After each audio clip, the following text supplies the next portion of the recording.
Hey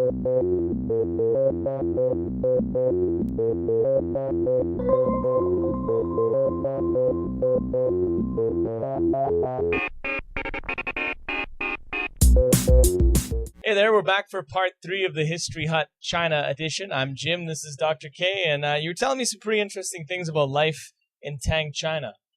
Yeah, I was. By the eunuchs and all the castration. Yeah, let's please not revisit that. I think we all get the point. The point of the point. Will you regret this? Yes, I will. Life at the palace. I mean, obviously, when you're dealing with written documents, you don't really find out what ordinary people do, but you always find out what rich people are doing. So life at the palace, what was it like? Well, just for things like entertainment, they would have magicians and really keen on having vanishing acts, animal acts. They had elephants. They kept the elephants. They'd be given them as presents. They would keep them in wrapped sheepskin, so like a giant sheep with an elephant. Thing. They were called on to dance for the emperor. They also gave horses alcoholic beverages, and they would dance as well. Wow. They had monkey acts, and they gave the monkeys mercuric sulfide so that they sounded like they were talking like us. Kind of cool, make them sound like humans. And really keen on dancing because, of course, if you've seen, what was it? Dragon, Bridge, Tiger. Yeah, something like that. Something like that. Like they really have to be good at balancing. So dancing is something that soldiers have to do. Pantomimes, they like pantomimes. They had one about the fall of the Sway and let's make a pantomime. And puppetry. Now in sports, of course, all of the officials had to practice archery and various levels of archery, so they would hold great shoots. Hunting always important for aristocratic sports. So they would hold these great shoots that would last for about 8 days, and they would have people beating in the animals, so there's lots of things to kill. There's no point having a great hunt if you have to actually do the hunting yourself. Hunting, the sport of aristocrats. Football, they played football. They had a leather spear filled with feathers, and the objective was to keep the ball in the air by kicking it. Polo, of course, comes in from Persia through Tibet, so they play polo, and of course, a great love of the traditional sports of the medieval West as well, cockpits and the spurs and the feet, the little claws. So, lots of stuff happened. Now, if you were in the towns, it was mostly just kind of brothels and wine shops, but if you're at the palace, a whole load of things to do.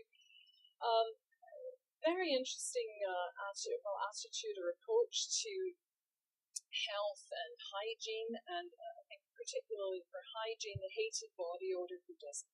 Hated body odor, and usually associated bad body odor with outsiders, stinky outsiders, and so they were very fond of using flowers and all sorts of concoctions, and they would put them in little bags and stick them underneath their arms with an idiot string around the, this lost guy not bit being a so the women were highly perfumed. It said that could smell for that anyway. So really, really. You still get that from time to time with some people, good and bad. Yeah, they didn't appreciate bad breath either, so they chewed cloves and Chinese olives to avoid that, and they rubbed their teeth twice a day, so dental hygiene big. They used a stick to clean them. The Buddhists brought that idea in from India, little cleaning sticks, and would use that.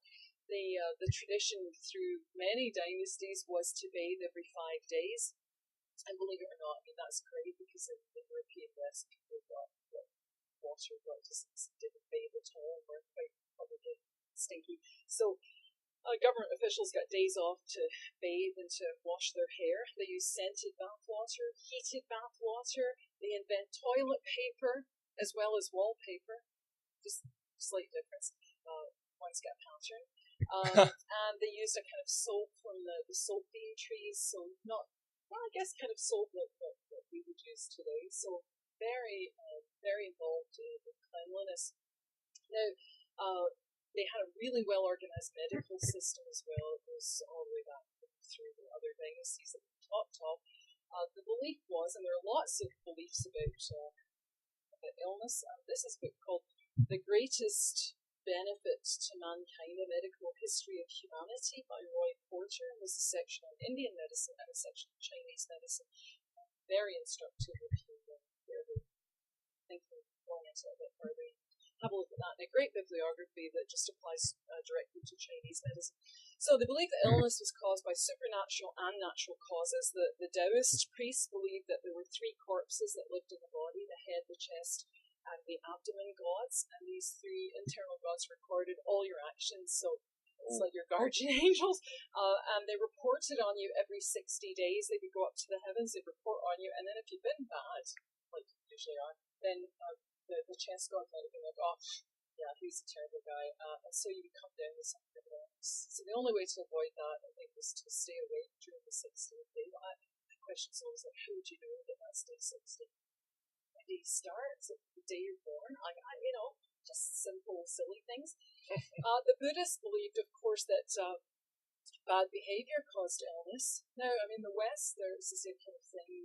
Character flaws cause illness. So they're not completely out of line here. So the problem, of course, with the Buddhist is that you might have lived a perfectly good life now, but you might be suffering from bad behavior previously. So that would explain the different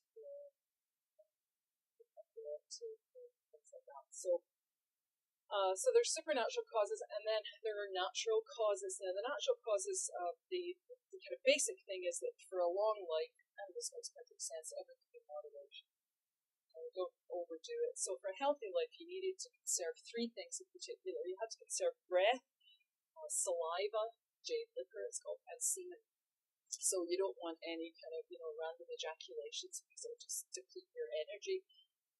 So overindulgence in anything brought illness. I'll just give you some examples. If you're a manual labourer, then that meant, of course, that you were working, so you'd be sweating a lot, and that would drain your energy. So you want to be studying for those exams. Right. Eunuch, get out of that. If you read too many books, now for me this is incredibly sad. If you read too many books, or you thought deep thoughts, like SNL, Deep Thoughts by Jack Handy, thought any deep thoughts, then this could bring brain tumors or sadness. I'll be fine. So you'll be okay. The internet doesn't care. But yeah, for me, I'm like, oh no, I'm gonna be sad and have a brain tumor. Gambling brought a loss of eyesight. Bet you it doesn't. Very funny. And too much sex, of course, brought the same. I don't like to talk sex with young men.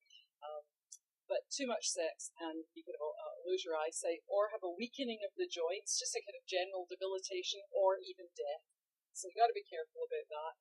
Now, the funny thing, and of course it's not funny at all, this is perfectly sensible, people over the age of 39 were advised to keep their eyes shut at all times possible to conserve their energy. So no overindulgence, and look after yourself, keep your eyes shut whenever possible. So I'm just over 39, barely, so I can shut my eyes.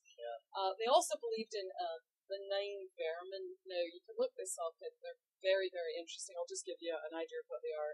The worms, the ambush worm, the revolving screw worm, the white inchworm, and the stomach worm. And they did a variety of really incredibly just horrendous things to your system. Then there's the bugs, the wriggle bugs, and the lung bugs. And then there's the flesh pests, the red slugs, and the diaphragm pests.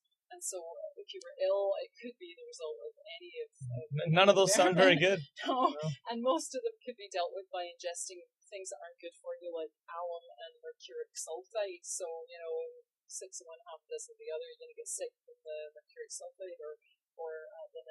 And, you can just imagine, like, well, you don't look very well. You feeling okay? Yeah, I'm fine. I'm fine. Yeah, no, I'm fine. I think I've got the revolving screw worm again. You're like, oh no, man, it's just terrible. So have some mercury. Really, yeah, I know. So really, and tell me the temperature while you're out. Yeah. There's that. So a very well organized system that categorized illness and symptoms and possible treatments. They did have a physician training system as well, called the Office of Supreme Medicine at Chang'an, the capital, and I think a 42-acre garden for apothecaries, so to grow herbal things to help you out. They had public and private physicians. There were 100 doctors at Chang'an that worked for the government. kept records then of illnesses and treatments when they worked, when they didn't work. And this Office of Supreme Medicine was like a kind of college. That you go there to just learn about general medicine, but you could also learn about acupuncture, massage, and exorcism. So very well organised, and they had medical schools established in almost all of the regions within the 620s on, and they don't do very well for the first 100 years or so. And the 720s started again. So, so people are quite healthy, you know. That's good. And it's if a good they're start. not, they've got very good reasons to work out why they're not healthy. They're like, what could it be? And of course, you need healthy people because you want to have a stable society, right? Stable society, that means you want your young, healthy people to marry and to have children and to continue on. So, you could argue that marriage is pointless for things that you have fathers would arrange the marriages, but in the Tang period, you had to officially hire a matchmaker. The matchmaker would find a suitable match for you. And this was so that you didn't make an inappropriate marriage, and by that they meant, you know, not marrying someone with the same surname or the possibility that you were related to them. No marriages to first or third cousins on penalty of either serving time in a jail or exile. And of course, those were all annulled after the fact. Men could marry women or girls half their age or younger, or they could marry an adopted child, the child of their concubine, their own child, of course. And it's like the West, the standard age is 14 for boys, 12 for girls could get married. So you get a matchmaker, she'd set up a contract, the groom's family would send gifts to the bride's family. If those were accepted, then that was a legally binding thing. There's no actual marriage ceremony, and then they would consult the star charts and decide what auspicious day to get married. Now, if you got the day when you're getting married and you looked at the person you were being married to and you're like, oh my god, I can't marry them, and it turned out that the matchmaker had misled you because the person either was missing limbs or was clearly insane or couldn't very, very short or being deaf or dumb, then you could probably, so it's okay. Did you get your gifts back? I don't know. I think you always get to keep the gifts. So the young couple were given a sex manual on their first night. I know you don't like talking about this, but that's called, one of them is called the canon of the plain maid. Specific instructions, lots of details, pictures, details of how to do things, and really great names, I think, for individual acts, for individual positions, things like the flying dragon or the mating cicadas. You're like, I don't know, I'm tired of the same old thing. Let's try the jumping tiger tonight. So quite interesting. And indeed, China's just rediscovering this part of its heritage. You'll be happy to know. Loveland, the first sex theme park, just opened in 2009, and there's a lot of opposition to it. But the people that opened it said, I quote, in ancient times, Chinese people had a more positive attitude towards sex, and there's also a museum of ancient Chinese sexual culture in Jiangsu, and the man that runs that said the Chinese used to have little bowls, and they looked innocent enough when you open them up, there was little carvings of different sexual positions inside them, and that these erotic images were used to show people what sex should actually be like. Now, just as a last tiny thing, there were some occasions where you could actually get divorced. 7 reasons for divorce. If you didn't give your husband a son, but you had to wait till she was 49, there's no chance. It didn't matter if you gave her daughters, just a son. Adultery, you didn't have to actually hire a private detective and follow people. You just took your wife to a face reader and said, what do you think? Does she look like she might be an adulteress? At some point they would say yes. So detectives, that would be it. Adultery, disobeying your in-laws, gossiping about the family, being jealous of your relationship with your mum, theft from the in-laws, or getting an incurable disease. So if you got any of those, then that was it. You get a divorce. But you couldn't divorce her if she had no family to go home to, or if you had become wealthy while you were married, or if she had observed the mourning period for your parents. Yeah, so kind of interesting. Yeah, very interesting. Well, that wraps up part 3 of the History Hut China edition. I'm Jim. This is Dr. K. We'll see you next time.